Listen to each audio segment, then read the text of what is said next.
For more than a decade, FTI has strived to become the leader in the aftermarket performance transmission and converter industry. We've joined forces with McLeod driveline components under the leadership of Top Fuel Funny Car pilot Paul Lee, and now have a larger distribution network, more resources, and more power.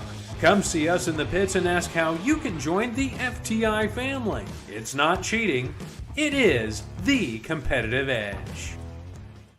It's time for an inside look at the most powerful motorsport on the planet.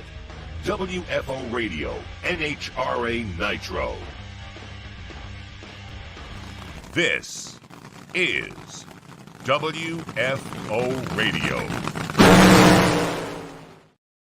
Hey everybody, WFO Radio is back. That's right. We're working our way through our winners editions of the Las Vegas 4-Wide Nationals. What a great race it was. We had a packed house, a great crowd. They were energized, and they saw some really great racing as the first half of our 4-Wide mini season takes place. The two 4-wide races for the first time ever, back-to-back here in 2023, and I think it is super exciting. We're going to start it all off with Dallas Glenn. Dallas is just a few minutes away. He's down there in the green room. He's getting ready. He's picking out all those green M&Ms and making sure he's got everything exactly the way he wants it before we bring him on the show. So here's what I would love for everybody to do. You know that I am a diehard fan of Pro Stock, and as much as I love the Nitro cars, I just always wonder why it is that it's just a hardcore group of people that are Pro Stock fans that really appreciate Pro Stock. And we're always trying to claw over some of those Nitro fans that there's a lot going on here. Yes, the cars are not, blowing up in a big ball of fire with 10-foot header flames out there going 330 miles an hour, but there is something worth appreciating. And there are a lot of great characters. So do me a favor here on this episode, share the show. Wherever and however you're watching this program, wherever, at what time in the future, share the show. Let's get it out there because I think Dallas Glenn is a budding young star who may at some point be a world champion that everybody is going to love. We're going to talk with him, and he has agreed to answer questions from the WFO universe. He was on last week from the golf course, and we got him now in the studio. So we will see and hear from Dallas moments from now. But first, I want to tell you about the people who make it possible for me to go WFO. I really appreciate these sponsors so that I can kind of chase around race car drivers all the time, like the folks at Phillips Connect. Phillips-Connect.com. That's the website. I always say the hyphen so you can find it really easily. It's about smart trailer technology. If you're in the transportation industry, you know that downtime is the worst. And these sensors that were developed by Mr. Epler for Phillips-Connect.com and the folks at Phillips Connect keep you moving and grooving over the road. And they let you know in advance if something is maybe going to go wrong or if your load is suddenly lighter for some reason. I think about that being from South Florida. Phillipsconnect.com. Go check them out. And if you want a personalized invitation or introduction, email me, Joe at WFOradio.com. Big thanks to the folks at Phillips Connect. We already told you a little bit about FTI performance transmissions and torque converters. I just want to mention that all you got to do is look at the winning race car drivers in Top Sportsman, Top Dragster, Dot 90. The folks at FTI are all over those race cars. And if you've got a street car, if you're looking for a shift kit, they do all of those things. But their premier work is in Pro Mod, Top Sportsman, Top Dragster, Big Money Bracket Racing, and Dot 90 Racing. The folks at Foggett, someone texted me last week. I was talking about Foggett, right? And I had a great conversation with Gary Stinnett the other day. We're talking about Project Pontiac and all the different evolutions of it. But while I was doing the spot, trying to convince every single sportsman racer, bracket racer, Lucas Oil racer, or anyone who has an engine that they want to protect the inside of the engine, because they put so much time, effort, and money into it, that Foggett is a great product to use. At the end of the night, you can put it in the trailer. It's kind of a hot box of condensation, and microscopic corrosion happens immediately when these things get water in the cylinders from condensation, right? So you spray it down, you fog it down with a little Foggett, and someone texted me, malpractice to not use Foggett on the inside of your engine at the conclusion of race day. And that way it starts up the next morning exactly the same as you left it off. So imagine you're in like round 3 super comp, you put it away Friday night, you're going into round 3 Saturday morning. You want that thing exactly the same on Saturday morning as it was Friday night. Foggett can get it done. Plus, they've got contingency programs, and you're noticing the decals on all the cars. Go to foggit.com for more information and to sign on and sign up. Total Seal Piston Rings, the leader in ring seal technology, directly related.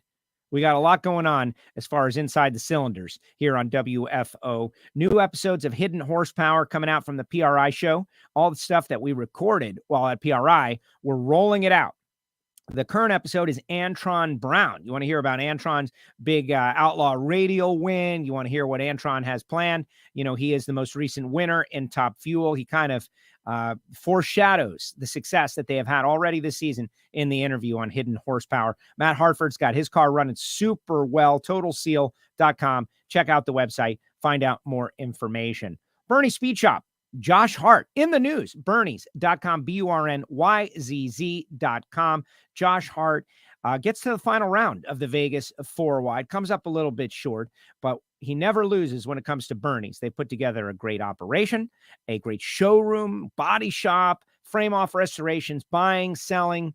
They do it on consignment. Go to Bernies.com, check them out. And everybody that was down there at Bernie's for the big fan fest, they know Bernie's is an amazing, over 100,000 square feet down there at Bernie's. Later on in the show, I'll tell you about samtech.edu, where the next generation of machinists coming through. I'll tell you about Frank Hawley's drag racing school, and I'll tell you about my buddy Marvin Rodak. And today, we have already signed up 2 new Patreons, full-year Patreons, which means they're going to get to hear the secret Michael Heiner Pro Stock show here from Heiner. They're also going to get a free t-shirt for signing up for the year. But now, let's go out to our Pro Stock winner, the first 2-time winner of 2023, and he does it in back-to-back fashion, 1 2-wide, 1 4-wide. He is home. He's not on the course, which he's probably, I don't know if he's bummed out or happy about that, Mr. Dallas Glenn. What's up, Dallas? How you doing, Joe? Thanks for having me. Thank you for joining us. You've won your way back on again. I liked seeing you on the golf course. How did it go out there? Did you win? Did you lose? Did you lose on purpose to Mr. Provost, which would have been no? I did not. No, Dan knows I'm ruthless on the golf course. At least so Reinhart, we were talking about that. No, That was a bad move, Dallas. Bad move. Lose on purpose, Dallas. Make him happy, Dallas. Oh no, he's usually him and I when we play, we're playing a scramble, so he likes when I play good. Okay. And what'd you say? You're like a 4 handicap. Did you say some crazy number, like almost Cody Anderson territory? No, I'm not quite as good as Cody Anderson. He's still way better than me, but I was having a good day, so I think I was through like hole 6, and I think I was 1 over. So okay, all right. How'd you finish?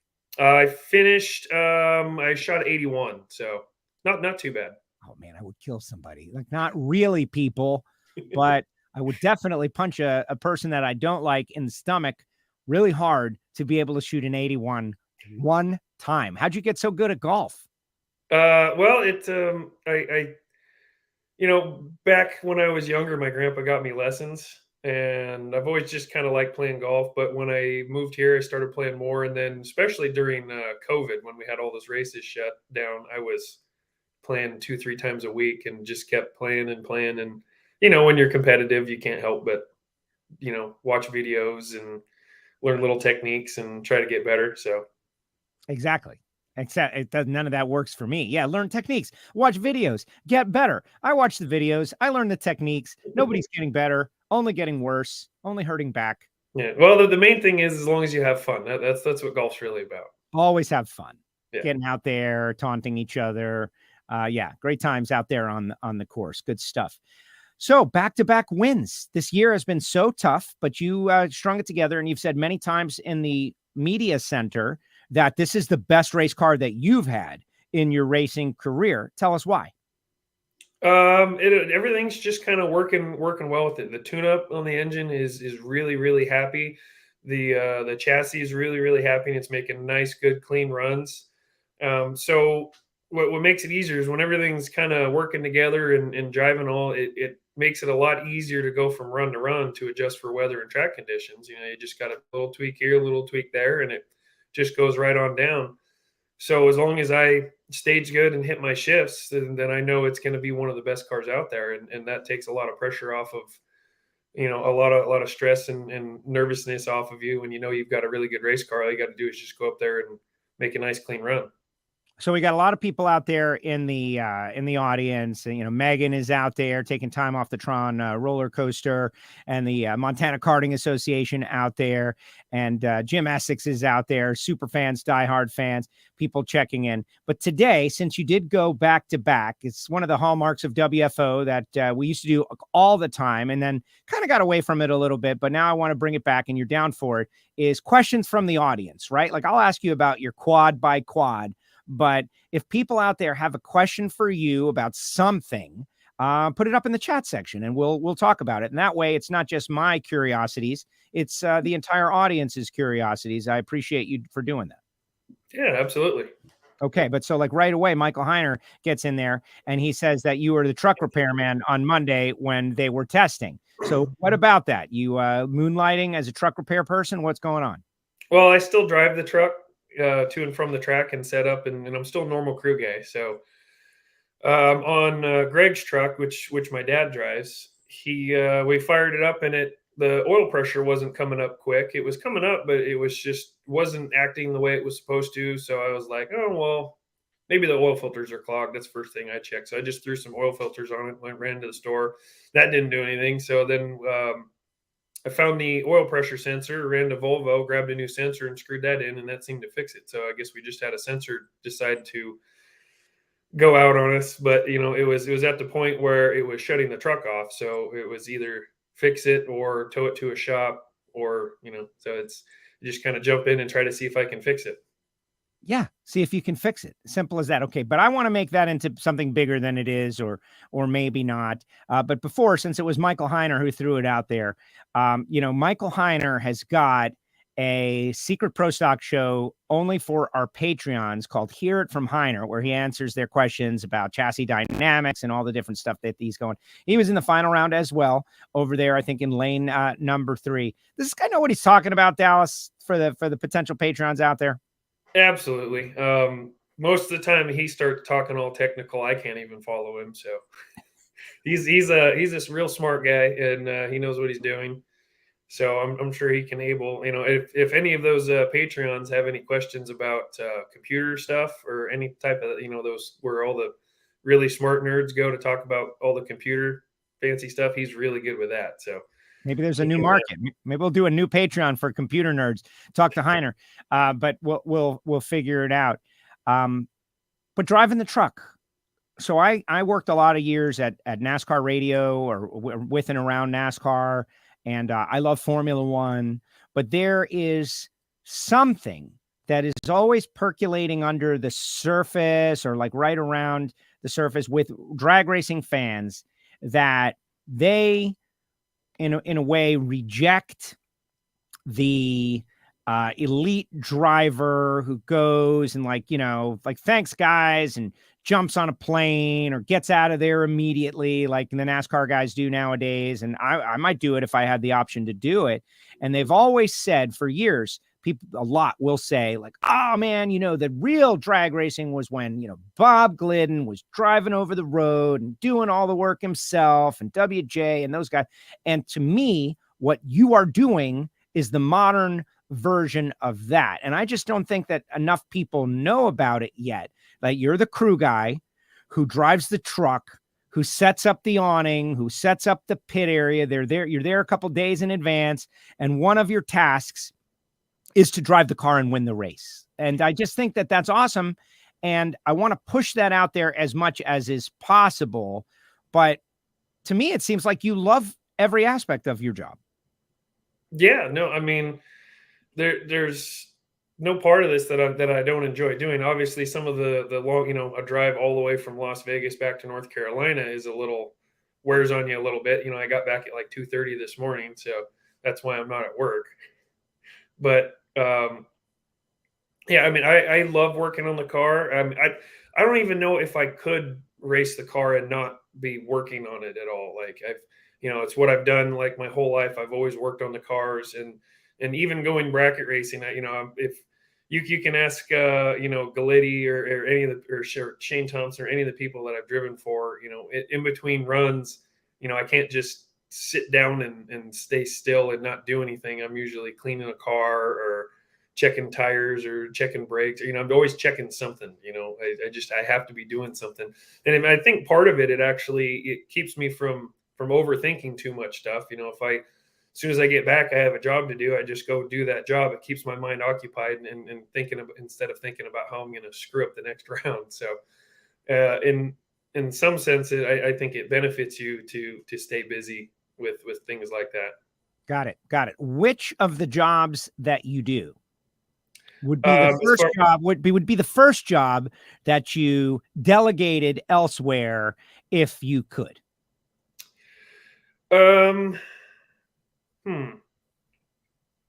If you were to become a champion, if you were to become like the media obligations were to be like, man, Dallas, we need you. We got to do all this other stuff. You got to give up one of these things. You do the clutch, you build the transmissions, you drive the truck, you set up the pits, you do all these different things.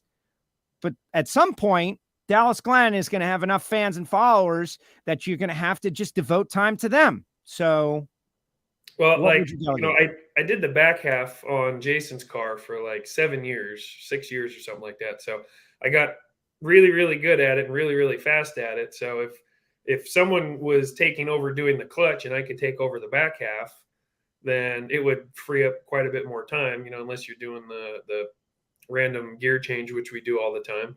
But, you can still knock that out pretty quick.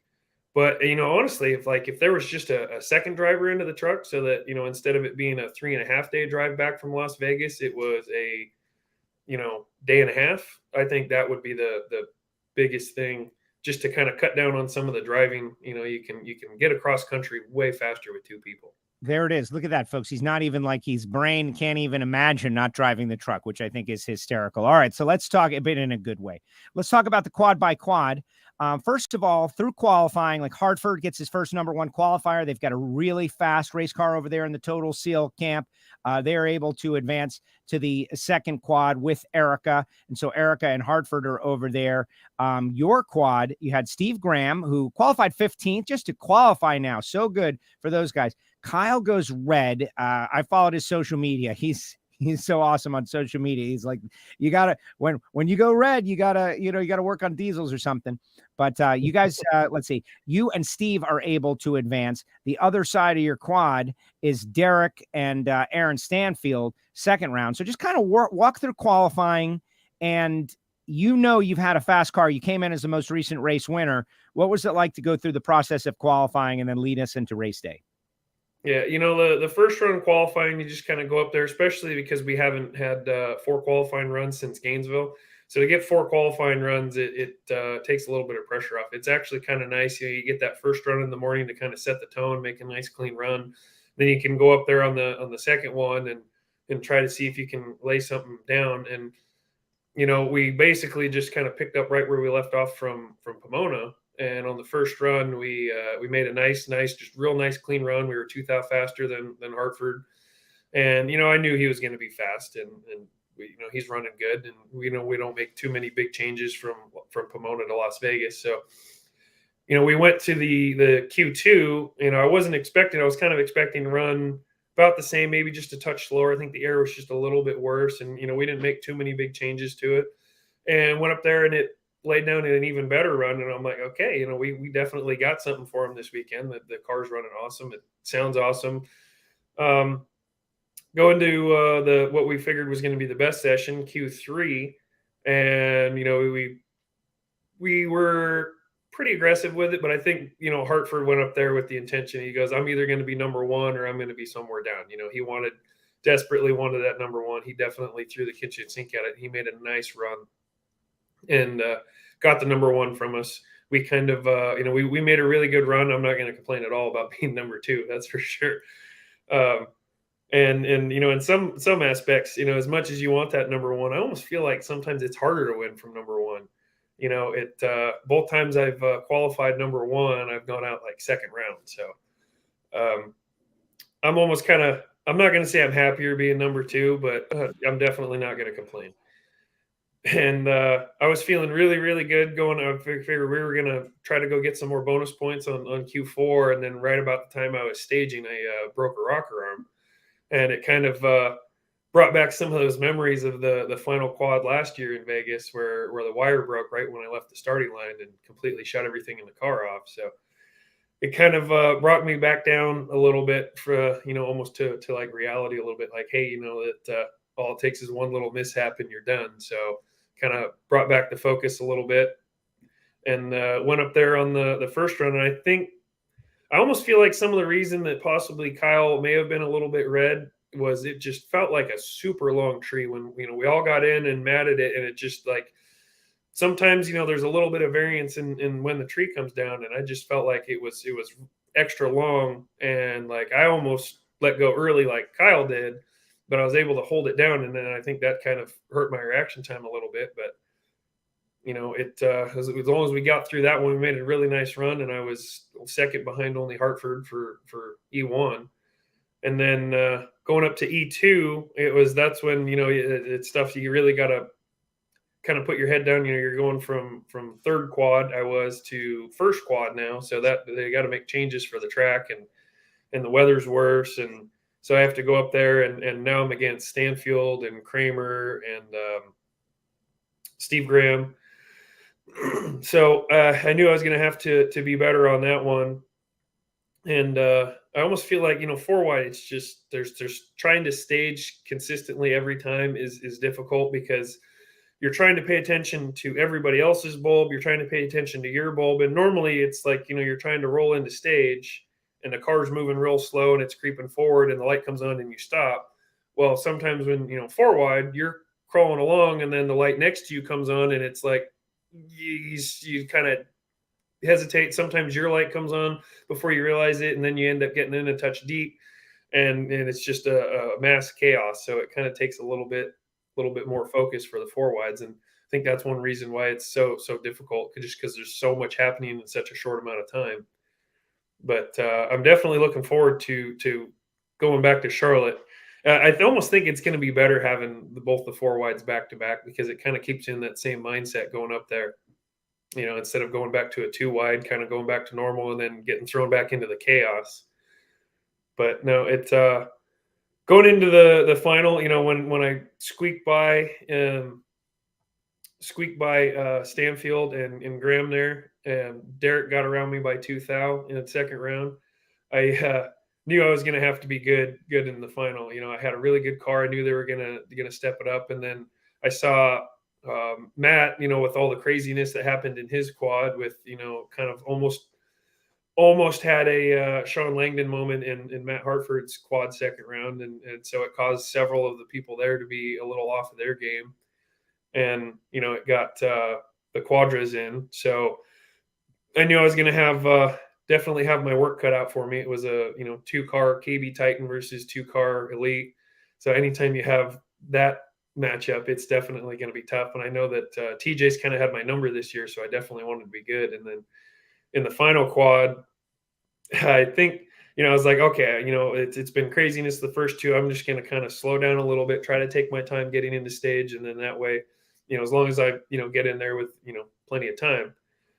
And I'm trying to take my time going in, and then me and TJ lighted up at like the exact same time. And my eyes went back and forth between the two, and I'm like, oh man, I gotta get on the gas. And I get on the gas, and it's like, as soon as I get on the gas, the tree comes down. So I knew I didn't get all of it there. And I'm just trying to hit my shifts and go down there and cross my fingers that my car was good enough to save me again, like it did in Pomona. So luckily it's been running so good that it squeaked around. It was a really, really close final. If you look at 3 cars, I went 64.9, Kramer went 65.0, and TJ went 64.6. So that just kind of shows how pro stock is. You got 3 of the 4 cars in the final are within 4 thousandths of each other. So it's amazing that NHRA can get 4 lanes prepped that consistent all day long too. So that's another testament to how good the safety safari is. I know it's got to be tough prepping twice as many lanes. Oh yeah. Well, and it took a little extra time, but they did a great job. Lane 4 got a lot of extra love over there, but yeah.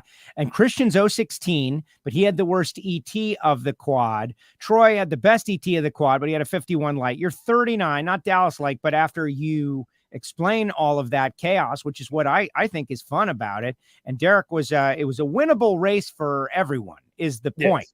and you came out on top. Like, fortune smiled upon you a little bit. You were able to handle the situation, and you got that back-to-back win. And, like nothing like winning in Vegas. Vegas is a special place, and you were able to score the victory.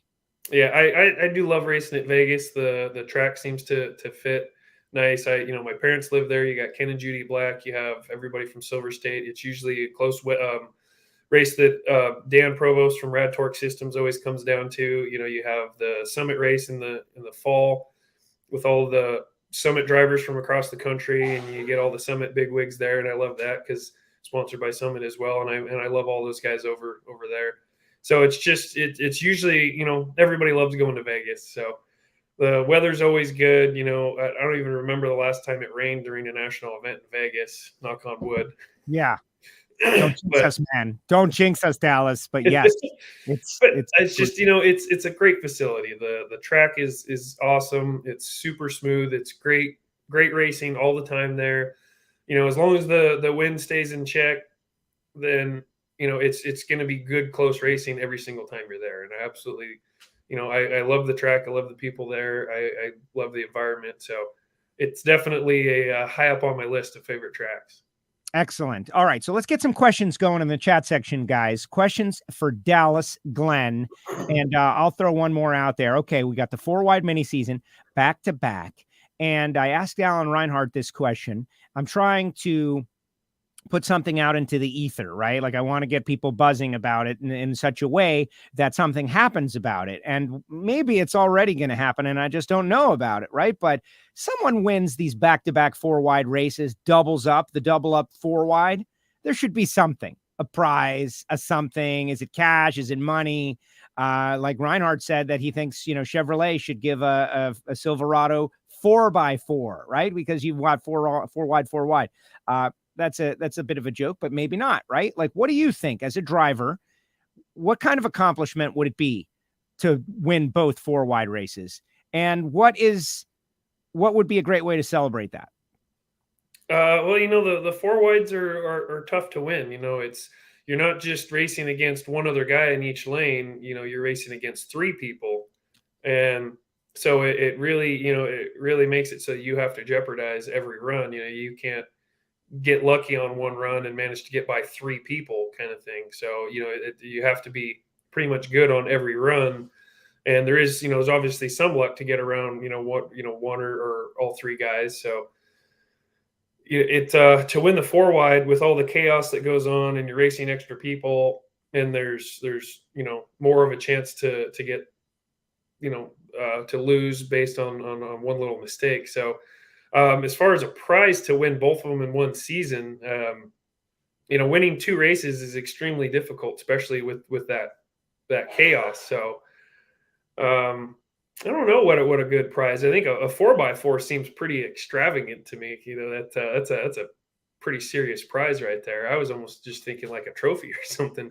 Winning a race is a pretty great accomplishment as it is, an extra feat right there. So I'm not sure what extra bonus there would be. Maybe we just need an In-N-Out Burger secret menu 4x4, which is just a 4-patty burger that we hand you if you win the second 4-wide race. But I think we're going to have to engage with this concept, right? Because we're going to zMAX. It's going to be awesome. And I really believe if we keep this schedule over the next few years, this 4-wide mini season, West Coast, East Coast, is going to become a thing that if you can double it, it will be a major accomplishment in the sport. And we'll see, like Brittany was able to do it last year, if I recall. But man, no, maybe I'm wrong. She won both Vegas races. Yeah, I don't think it's happened very often. Yeah, we're going to have to double up and check. It's almost kind of like, when you do this, you almost need to have an extra bonus for, sweeping the West Coast swing as well. I think we talked before, there could definitely some cool trophies there. If you get like a platinum broom for sweeping the West Coast swing, and then you have like some cool trophy that shows, 4 cars side by side, for the 4-wide sweep. There's definitely lots of cool things that you can do for that. Definitely always bonus money is always appreciated. This racing's really expensive, so there It definitely absolutely could be some extra hype to it too. It would that way. You could even do the winner of the first 4 wide. You put a bounty on his head for the next race too. Oh, So, there's the bracket racer coming out. We're going to talk about that. All right, let's get some questions going, guys. Questions in the chat section and shares for fans of Pro Stock and all you bracket racers and Lucas Oil racers out there that love the fact that this kid is living his dream and out there competing and doing so well in Pro Stock. But here's a great question from Lonnie. What Pro Stock racer from the past would you like to stage up against? And I think that's a great question.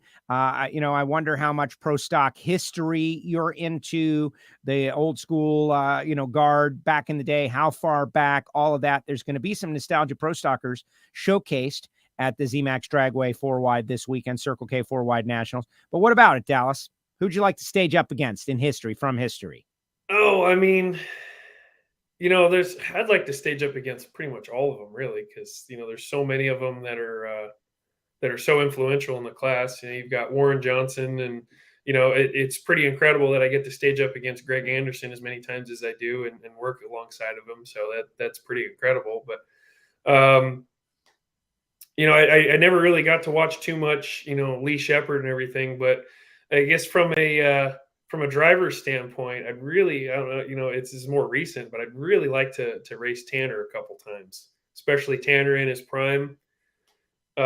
He was pretty incredible on the tree, how consistent he was and how good of a driver he was there. He won that championship, and he was basically just teen and 00 every hit. And that's kind of my realm. So I'd really like to go up against Tanner a few times and see where we go. Are you willing to call out Tanner Gray right now on the air? Yeah. I know he's probably pretty busy with his NASCAR side of things. And I think it'd be fun to drive one of those too. Maybe we can, we'll do 1 week where he goes against me in a Pro Stock car. And then the next week I go against him in a truck, and we'll see how it goes. Oh man. How do you think that would go? Going Pro Stock, the domain, what's your experience turning, Dallas? Well, I started out in circle track when I was little, but I think it would definitely be fun. Even if he goes and absolutely kills me in the truck series, it'd still be fun to drive one. So absolutely. So there you go, Tanner Gray. 00 Dallas Glenn just called you out. Now we love Tanner as well, and the kid was like those couple years. We got to see him for one race last year, but it wasn't fair representative of what he's capable of to just get in a car randomly. Yeah, that's really tough to do. That's very, very tough to do. Okay, Derek wants to know, is your car Jason Line's old car, or is it a newer car? And how long does a Pro Stock car last anyway? The chassis that I'm driving this year is actually the chassis that Roger Brogdon started with last year with us. The year before that, I was in one of Greg Anderson's old chassis. And then my first year, I was in one of Jason Line's old chassis. You can get a lot of life out of a Pro Stock car. The car in my first year, I think, was originally built in 2007 as a GXP. So it won multiple championships in its lifetime. The last year car, I believe, may have won. I don't think it won a championship with Greg, but it's won many, many, many races. So, I mean, they're all really, really good cars, but I feel like this car here is definitely kind of suited to how I'm driving right now. It's very happy. It's making nice runs, and I'm really excited about this one. It is it's the newest chassis I've been in since I've started. It's still, a few years old. I think it might be a 2015 chassis, I think, but we have some stuff coming. So who knows? I've been in 3 different cars in 3 years, so maybe next year I'll get into another new one and we'll see how it goes. Yeah, no, I don't think you should give up this car. Like there's sometimes there's a shoe that fits perfectly, and this seems to be the one. You've got a couple of wins. All right, this Facebook user wants to know how you did at the Million. I think you touched on it last week, but I want you to go a little bit deeper in your, big money bracket racing passion. You are in it just like anybody else is in it, but you also run pro stock.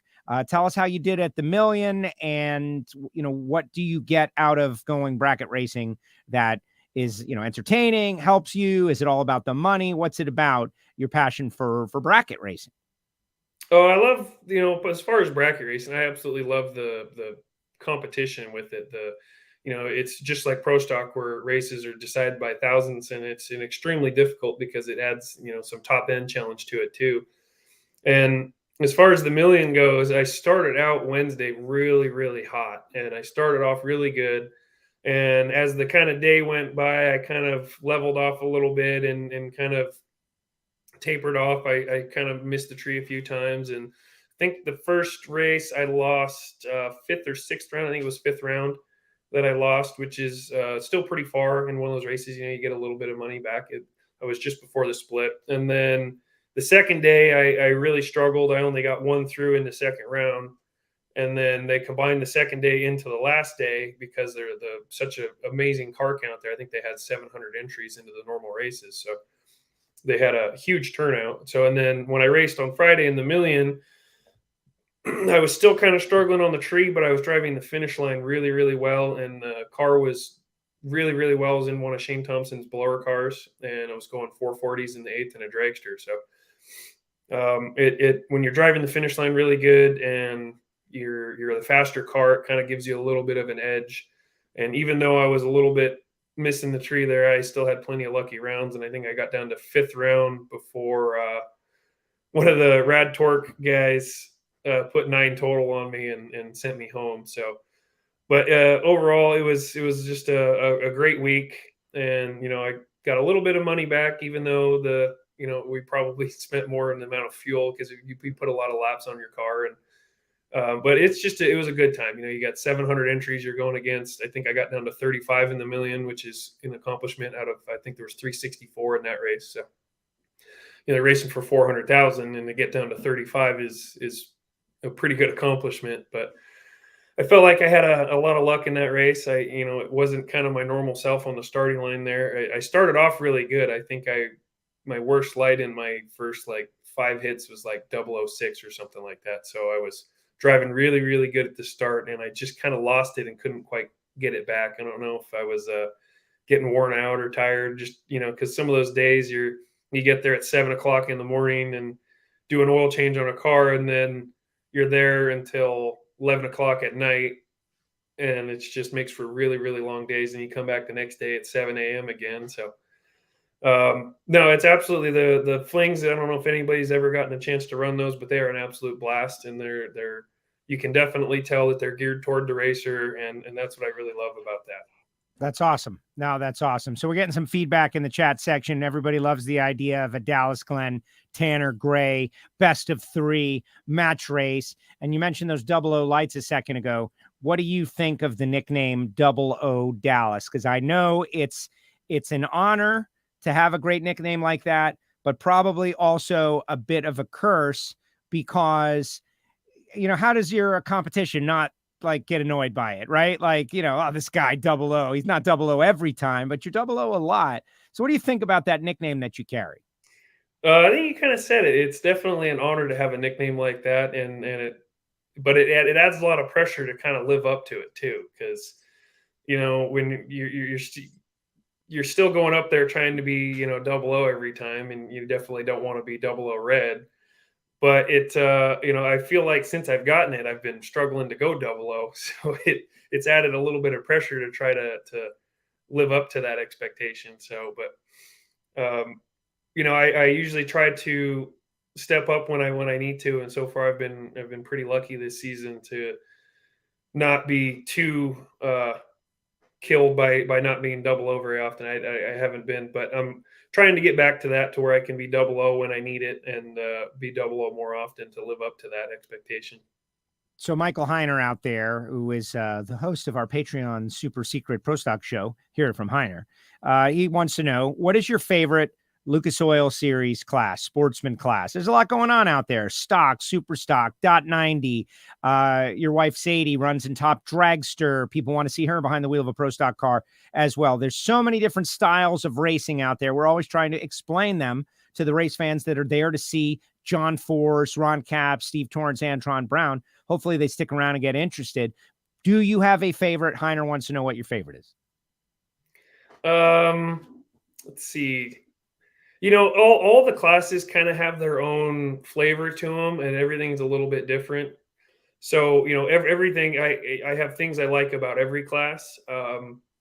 I'd say one of my favorite classes though is stock eliminator, just because that's where I started with NHRA racing, but it has its own challenge. There's no trans brakes, there's no delay boxes. You're literally foot braking or using a two-step off of the bottom bulb, and you're using equipment that may have been designed 60, 70 years ago, and you're just kind of trying to make it the best that you can. And it kind of has its own little mini pro stock with a budget kind of thing, where you're trying to make the best out of what you have. But then it brings in the bracket racing aspect of it too. So it's a little bit of everything. And, I've raced every sportsman class other than comp eliminator, which I've always wanted to race comp eliminator. So I don't have a whole lot of experience to draw from that class, although I really do like comp eliminator, and it would be really fun to race that. But, I know that a lot of the fans don't really like the .90 classes, and pardon me, I kind of understand it's not the most exciting race. None of them do wheelies, and they all die when they leave the starting line. But when you're racing it, it's a whole nother experience. It adds a whole nother challenge of trying to make this car run the same number every time with this timer, and then trying to set up with different strategies for if you're going to go, set up on an 88 and then go down there and let him take it, or there's all kinds of different bracket racing strategies in it. And then, with normal bracket racing, if you see a guy, go 1080 on one hit and then come up on the next hit and he's got a 1084 dial-in on it, well, he's holding. But in those .90 throttle stop classes, you don't know if he's, setting up honest or if he's setting up holding a 10th. So it adds a whole nother layer of challenge to it. So every class kind of has its own thing that I enjoy about it. Yeah, me too. And you've been really gracious, along with Kid Chaos and Austin Williams from time to time, to do Drive the Stripe, where we have a good top end grandstand where we can get down there and just like showcase. That's where people should watch that style of racing. Any breakout racing should really be viewed from the top end, so you could see drivers doing all this stuff you're talking about. You're definitely not going to see it from the starting line. Yeah, no, any race with a breakout is definitely a top end style race, and that's where all the action's usually happening too. You don't see too many of them that run it out the back. You'll see some guys that I say like to party, and they're holding a 10th and they're down there pretty much from 1,000 foot on, ripping the gas. So there's a whole lots of other excitement happening at the top end of the track in that style of racing. They like to party. I like it. Jeff wants to know, what about what maintenance or parts are changed after every run in a pro stock car, right? Like, what about that? So you're going to service a pro stock car. We know the nitro cars are throwing away a whole bunch of stuff. But what about a pro stock car? What gets swapped out after each run, if anything? We usually don't throw away too many parts. When we get back from a run, we'll get the car up and get the clutch out of it and service the clutch, get the clutch disc nice and fresh and everything put back in. And then they'll check the valve train. And then after so many runs, regardless of what the valve springs are checking at or what they look at, they just replace them after X amount of runs. Just because they're so hard on them, they know that at this many runs, typically they won't last. You'll start breaking them. It's like you can almost it's like almost a guarantee at this run. If it hasn't broken yet, it will. So you just kind of have to change springs at some point. And they usually try to plan ahead so that they're not trying to do it in between, a semi and a final. But every now and then you'll kill a valve spring during a run, or something will happen to it, and it just maybe the tune-up wasn't happy in that cylinder and it kills the valve spring. So they'll change a spring here and there throughout the weekend. But as far as regular maintenance, there's a valve spring. I can't compress it, Dallas. I don't know why. I've been trying for years, but I can't compress it. Yeah, pro stock valve springs are pretty manly things. They're pretty stout. They got a lot of pressure. They're not for the faint of heart for a valve train. So, but as far as stuff that we actually break, and we usually don't break too many stuff. There's a lot of fine tuning. we'll take the tires off and check everything under the rear of the car, make sure everything's good, make sure everything's clean. Sometimes we'll do rear gear swaps and change the third member in it. We usually every run we'll do some sort of transmission thing to either maintain for the air or track condition. We'll take the transmission apart and change some gears in it, but we usually don't hurt too many parts. Every now and then, one of the sliders in the transmission, you'll knock the corners off or kill one of those, and you'll want to put one in before it costs you a run. But as far as regular parts breakage, we're usually pretty fortunate. Excellent. Okay, Russ Kramer is out there. We did a feature on Russ's car for Attention in the Pits. I'm assuming you'll know what this means. Please ask Rob if he has that Max wedge going fast. Any pointers are appreciated. Is he talking about Rob Downing? What's going on? What do we know? Yeah, he's talking about Rob Downing. Rob Downing has a Max wedge stock eliminator car, and he does not have it quite running yet. I think he's doing some rewiring to it, and maybe some paint. So he's still a little ways off, but I'm sure when he does get it going, that'll be pretty fast as well. He did have some of the engine guys at KB Titan do some work to it, so I'm sure it'll be plenty fast when he does get it running. What's that guy like? I mean, I speak with Rob a fair amount. He's kind of a quiet character. And, does he get the appropriate amount of attention / respect? Of course, he gets the respect from the competitors, but do the race fans who realize what's going on with this guy, Rob Downing, and give me your assessment of what it's like to work with and around him? Clearly, his resume is, unrivaled, but he's not a big, media hound talker. I used to be able to get to him on the starting line a lot more often when we had a little more time on the starting line. But tell us about Rob. Rob he's very, very, very experienced and talented and calculated with a pro stock car. He doesn't go and move a weight puck in it without knowing what it's going to do. And he's extremely, extremely experienced in that area. He's been doing Jason and Greg's, chassis tune-up for pretty much the entire, all the championships that they won. So he definitely knows what he's doing. He's got a lot of experience. He's tried a lot of stuff. He's experimented with a lot of stuff. So he's very well, experienced and educated with a pro stock car and just any sort of chassis car in general. I have no doubt he's going to get that stalker running really good and have some fun with it when he gets it going.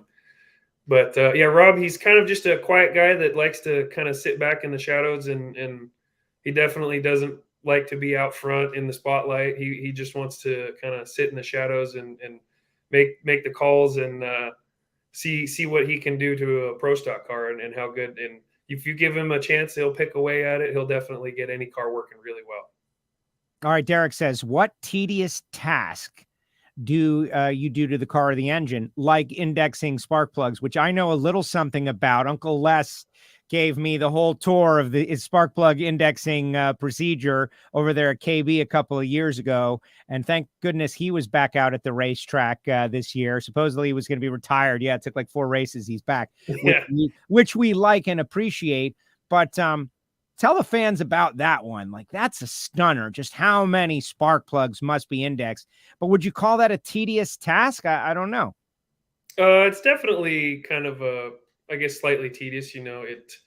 I think Uncle Les did some 250 spark plugs over the last weekend. So it's just kind of doing the same thing over and over and over and over and over. But it's an absolutely necessary job too, because we have to have spark plugs that in a certain position in these engines. So it's definitely one of the tedious tasks. As far as any tedious tasks that I do on the car, I don't really have too many that are very tedious. Obviously, taking the clutch in and out is pretty much the same thing every time. So, getting everything dialed in that way. But as far as the most tedious task, I think is setting up and tearing down the awnings. It usually you just I have with all the cars and rigs we have at KB Titan now. I help set up all 4 awnings, so it takes a little bit of time to get all 4 of them set up. Luckily with teardown, you have the whole crew there, and so they all come down really fast. But I think setting up is probably one of the more tedious tasks that I do. Got it. Point standings. I'm looking at it. If you got a question for Dallas, this is final call for questions for Dallas. We're going to let him go, obviously, and get back to work or whatever he's going to do. Right. But you're the points leader, Dallas. It's 51 points up on Troy, 65 up on Hartford, Camry, Aaron, Bo, Greg, Christian, Kyle, Mason, the top 10. Derek Kramer and Erica are just on the outside. And that tells you a little something about the situation right now in pro stock. Oh my goodness. You mentioned Lee Shepard. I mentioned Bob Glidden. You mentioned Warren Johnson, different eras of pro stock where the top 2 or 3 cars might have 5 or 6 Han, maybe even a 10th on the field, that kind of deal. That is not the case right now in pro stock. What do you think it's going to take to maintain this points lead? And I know, winning a race or two is not your only goal in this category. You'd love to go through a countdown and win a championship. What kind of competitive discipline is it going to take over the course of a season to accomplish that goal? Yeah, well, with countdown being, you have to get, good right at the right time, and you have to bring in and perform the best at the right time at the end of the season. So it adds that whole other challenge. Obviously, I know my car is really good right now. I know my engine is really happy right now. So I'm going to try to, keep this momentum going as long as I possibly can. And I know at some point that it's bound, you can't be on top the entire time. So I know, especially in a class that's this tough, this close, I mean, there's less than 200s between the top half usually. And when it's this close and this tight, you can just kind of, when you're on top, you need to take advantage of it. And then when you're maybe just down a little bit, you need to have a little bit of luck and just try to perform a little better on the starting line to try to make up for it until you can get back up top. So it's extremely, extremely difficult right now. As far as maintaining the point lead, I just need to keep going up there and making nice, clean runs, and then trying to capitalize as much as I possibly can on the momentum that I have right now, and try to see how long I can keep it going. I know in this class, you could go from 0 to 0 in a heartbeat. So I'm definitely, as happy as I am to get these 2 wins in a row, I'm definitely hungry to go up to the next one, especially with a car that's running as good as it is now. I just want to go right up there and I would race Charlotte tomorrow if they would let me. That's awesome. No, that's awesome. All right, one more question, and then we'll let you go, because it just occurred to me, do you, I would like to drive comp, and I've driven this, and I've driven that, and all of these things, and that's great. It's like every pro stock racer, what about nitro cars? What is your take on the nitro cars? Are you interested? Do you want to drive one? Would you drive one? You've clearly shown you've got this next level affinity for the feel of the vehicle, and you can go 00 on the starting line. They're looking for that. Sean Langdon, 2-time Super Comp world champion. I feel like that was his ticket. Erica won Super Gas. She ends up in pro stock, but she never wanted to leave pro stock. That opportunity kind of was coming her way, and she loves pro stock. She's a pro stock girl. Are you a pro stock guy, or would you entertain an opportunity to drive a nitro car? Yeah, well, I've always said that if you set a full-time pro stock ride and a full-time top fuel ride side by side, I would take the pro stock ride, just because I absolutely love pro stock. They're so much fun to drive. They're so technical. It's so challenging, and it's definitely, I feel like it's a little bit more of a driver's kind of car than a top fuel car. Not saying that a top fuel car is not extremely difficult to drive and that good drivers don't matter, but I feel like there's just added challenge of trying to stage perfect, hit your shifts perfect, keep the car in the center of the groove. And they're really finicky. If the track is not good, it definitely lets you know. We're one of the first classes to tell that when the track is a little iffy in some spots. And it's just an absolute, I've always said that they're a lot of fun to drive. I don't think it really, I can't really explain how the feeling of taking one of these cars down and hitting all of your shifts good. And, the Summit got the TV crew to put the helmet cam on me. And I love going back in every run, looking at that helmet camera. And it's I can watch the in-car videos of my runs, even though I sat through them. I just love watching the in-car videos of my runs, and especially if you look at the semis of Pomona, the car went like a whole car width and a half to the left. I'm right up against the center line, and it's hard to describe what that's like in the car because that helmet camera is on top of my visor, so you can see a lot more with the camera than I can in the car. So all I see is I'm right up against the center line, and my arms all the way across, trying to turn right and bring it back as quick as I can. Because if you don't get it back by like third gear, then you really need to start thinking about lifting, because nothing good happens after third gear when you're in a pro stock car if you're not in the groove. So I'm not saying that I wouldn't try a top fuel car if that opportunity ever presented, but I'm definitely not going to jeopardize anything in a pro stock car to do it. If pro stock, something happened to that to where I couldn't race that anymore, and somebody wanted to put me in a top fuel car, then yeah, I think I would give it a shot. But my real heart is in pro stock. I love that. No, we have to have that. That's exactly what people who are fans of top fuel and funny car, who maybe haven't given the factory hot rods a second look, need to know. Factory X. I know I keep telling you last question, but now we're talking. It like reveals to me, like we had there was kind of a moment that happened this past week with Factory X. They're coming. Everybody's super excited. I would imagine you're going to get invited to drive somebody's car right now that it's a Liberty and and you're shifting. Why wouldn't they want someone like yourself to drive their car at some point? What's your take on those machines? Those machines, I think they're going to be a handful to, I think there's going to be a lot of development. You're going to see a lot of big gains early on. There's not very many cars out right now. I don't think they're the easiest cars to build. You're trying to take like a factory body and put a pro stock chassis under it, essentially. So they're going to be a little bit difficult, and I think they're going to be an absolute handful to drive too. You're a little bit heavier car, but those engines are no joke. They make big power. You're in factory showdown, you're taking a 3,600 pound car and going 770s at 180 on a 9-inch tire. So you can definitely get into trouble very quickly if you don't respect it. And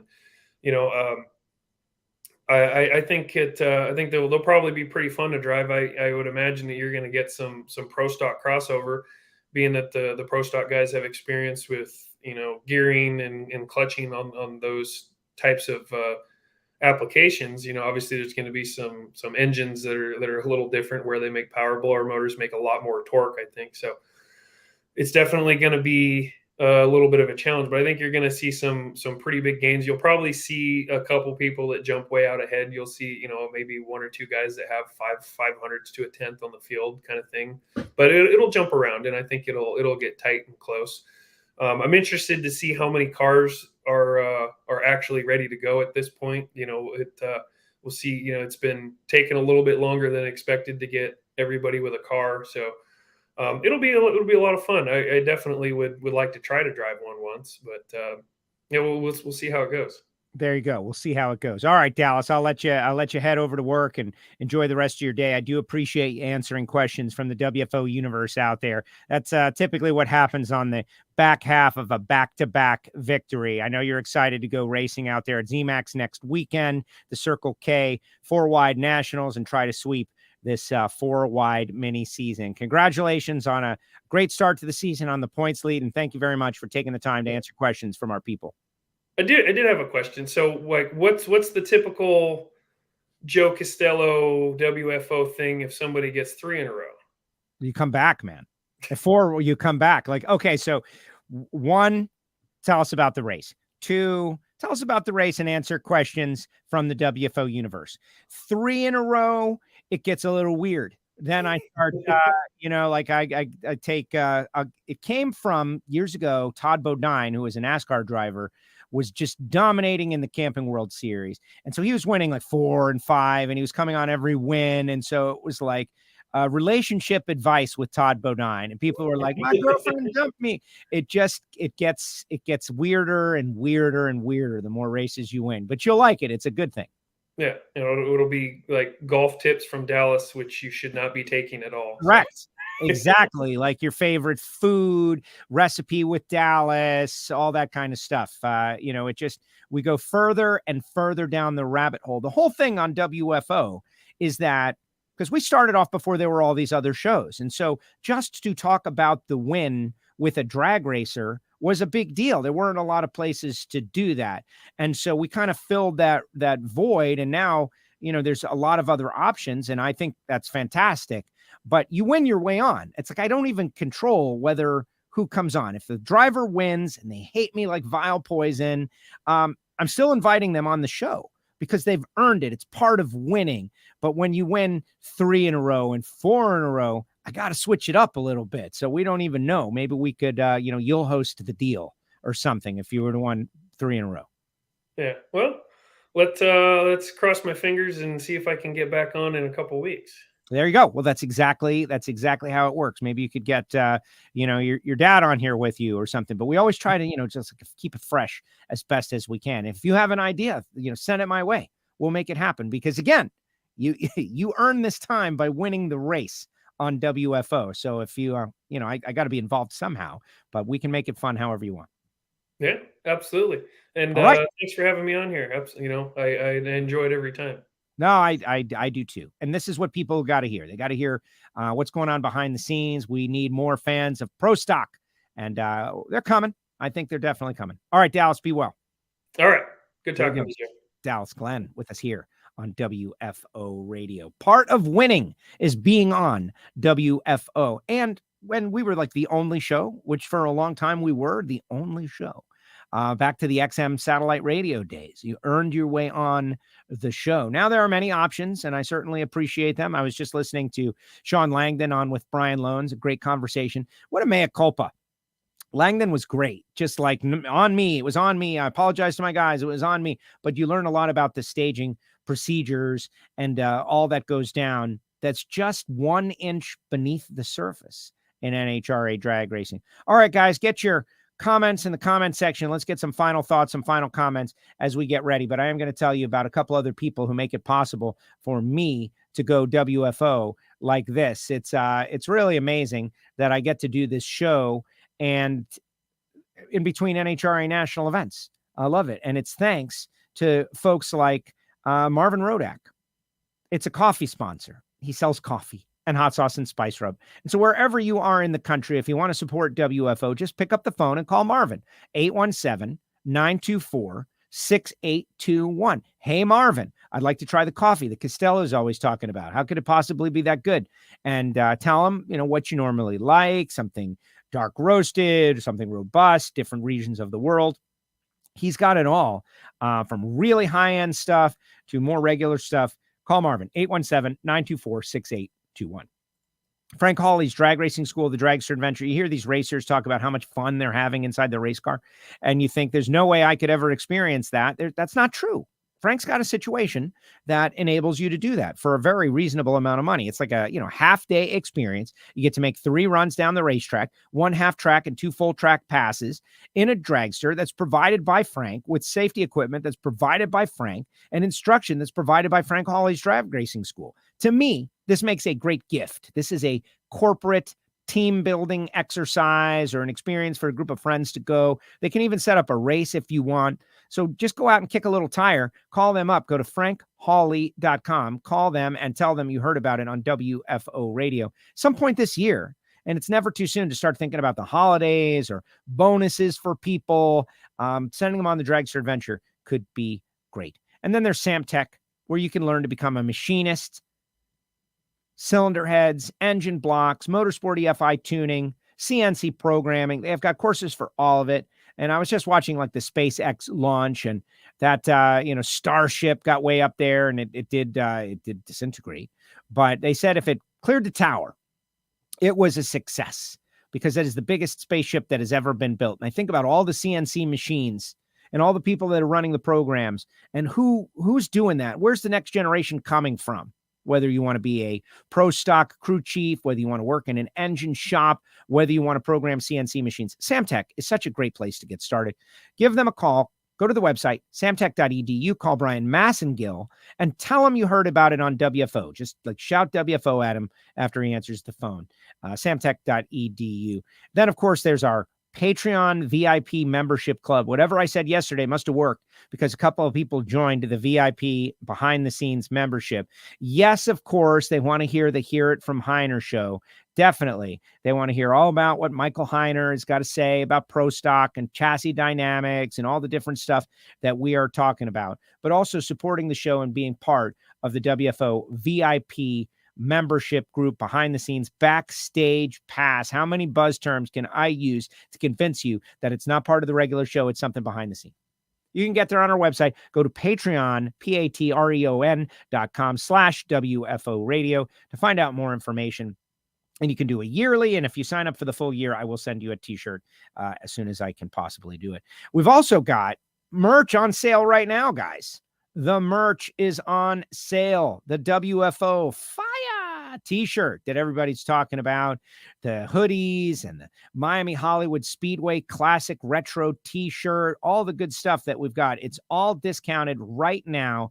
If you have the WFO mobile app, it's right in there in the app section.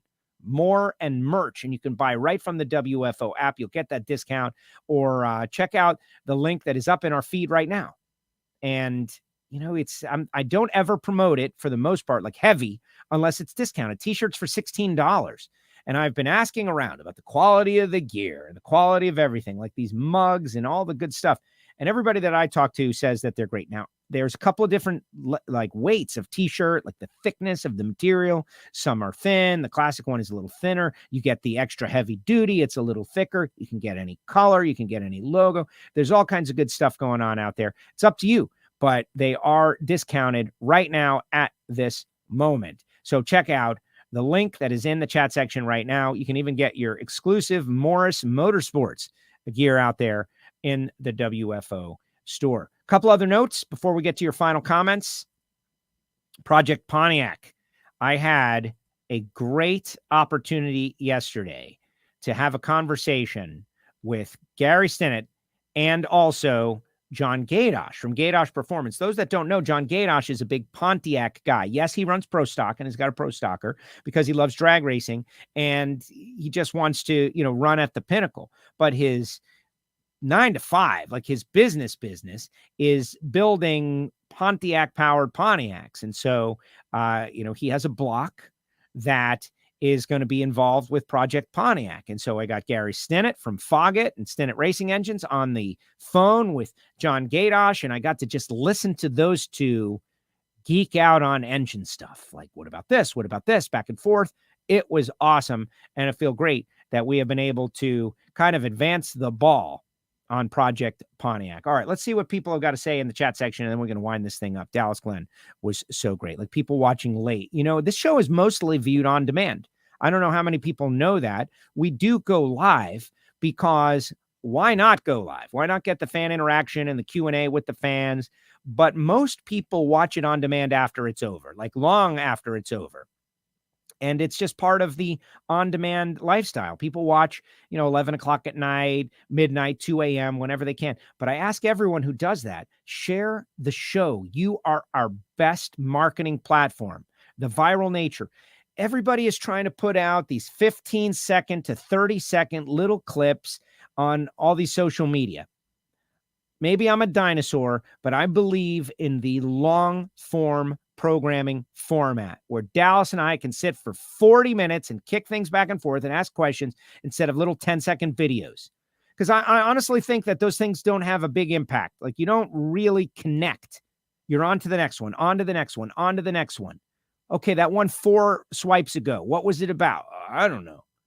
Whereas something like this is a little more long form. As a talk radio guy, that said, hey, Carl Franklin is out there. What's up, Carl Franklin? Just wanted to shout out to Carl and see what's going on. Brian Brewster was suggesting that Dallas's Comp Eliminator would be his favorite category.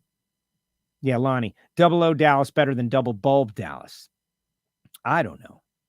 See, I think all the staging stuff is always over hyped. I have felt that staging duels and starting line games have always been a big part of drag racing from the very beginning. And I've always been surprised that recently, especially where John Force and Cruz Pedregon are associated, so many drivers want to call them out for trying to get tricky on the starting line. I always thought that was part of it. So we'll see. Mark Banks Experience. Keep it real, Joe. Thank you, Mark. I will try. Blake, when is AB going to be on the show? Antron, I'm hoping, will join me and Alan Reinhart. Tony Stewart is going to join us on Wednesday. Next week. I did have Hagen scheduled for Monday, but believe it or not, I scheduled that without realizing that I have a medical procedure on Monday that I'm not looking forward to, but I have to do it. Derek says, Patreon, if you snooze, you lose. It's true. We are working very hard to make that a very worthwhile experience for our Patreons, and very nice to know that so far they're liking it. Dragster Jeff's a Patreon. He says it's part of it. So is sandbagging. It's part of it. That's it. It's not always just straight up go out there. Jimmy Ryan, do you drink beers? Yeah, of course, from time to time. Although lately I haven't been getting slightly more opportunity on the TV show. And they say that the camera adds 10 pounds to your stomach. So I'm trying to avoid the beer, but it's been replaced by something else.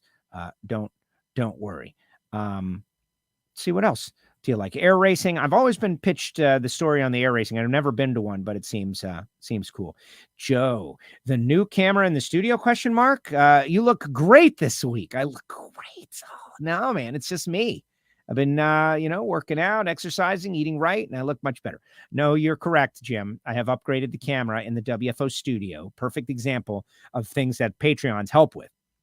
One day I was doing hidden horsepower with Lake Speed, and we jumped on the air, and I was like, whoa, Lake looked like gold, and I looked just okay.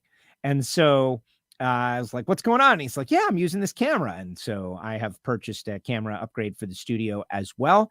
Hopefully you appreciate it. But there is a downside. I'm breaking you in. Like, I'm not always clean shaven every single day. I decide, like, am I going to have to shave for every single show from now on? Right? Because this new camera is going to pick up everything. It's going to pick up everything. And the answer is no, man, keeping it real. Like this guy just said, keeping it real. Like, yes, every once in a while I will be unshaven. Hey, it's Chris. What's up, Chris? Shouting out to Dallas. That thing just came in. He must be behind a little bit. Thanks, Joe. What is your procedure? I don't even know what he means. Like, first of all, I wake up and then I brush my teeth. That's the same thing I do. The medical procedure. Oh, man, I don't want to go into it, but I will for the sake of the WFO universe. So you may recall a couple of weeks ago, months ago now, talked, unfortunately, about, like, right after the passing of Frank Aragona, like days later, I found out about my friend Brian, Fuzz Ritchie, who was a great friend of me from childhood, through high school. And we spent a lot of time together. We worked at Miami Hollywood together and all of those things. Well, he had colorectal cancer, and it came raging back, and he passed away. And, I just turned 50 years old. And so there is a procedure that is associated with that. Now they're recommending you get it at 45 years old. And I've been going to a doctor and just like listening to the recommendations, and no one had ever said, you should get this done. But after Fuzz's passing and I turned 50, I decided, hey, this is the time. It's uncomfortable to talk about. It's definitely going to be uncomfortable to prepare for. They say you have to not eat for more than 24 hours and you've got to drink this really horrible concoction. But in the name, why would I talk about it now, right? In the name of normalizing going to do horrible things in the name of your health. Not even for you, for your loved ones. So many people, they don't really care if they live or die or how long they live or die. They say something's going to kill me. I heard that by so many people, but having experienced the loss of my really great friend, and there's no way that I'm going to do that to my friends. And so I'm, not that it was on purpose by any means, but I'm definitely going to go and get this check out. And that's happening on Monday, and I'm not looking forward to it. In fact, I'm a little queasy about it, but I'm going to do it anyway. And it's as simple as that. So There will be no show on Monday. I will be in procedure and recovering, but you'll see me on Tuesday, and that'll be that. But what would I say to you folks out there? We don't want to lose anybody. Here in the WFO universe, we need every one of our listeners, and even if you're never a listener ever again after this point, I want you to be alive for your family and your loved ones, to pursue your lives and do whatever it is that you love. And so many of the people that I've interacted with over the years, tough guys that are like, they feel no pain. They bust their knuckles and they shake it off. They have no problem. Going to the doctor, dealing with doctor stuff, something they just never want to do until it's too late. And it's the kind of thing that you just got to get out in front of, as much as you don't like it or don't like talking about it or don't want to be discussed like that or think about, like kind of an old world thing. I think a lot of people think like, talking about going to the doctor and taking care of your health is connected to being weak or not in control of your life. But I really think that it's just the opposite. So, go to the doctor a couple of times a year. If they tell you to get something checked out, get it checked out. A lot of people don't want to hear bad news. Like, they'll never hear bad news if they don't ever get it checked out, right? Like, you don't go investigate, you don't find anything. But that's a bad attitude. I believe that's the way I'm going to go through it. And I don't want to tell anybody what to do. People don't like that. We tell them what to do.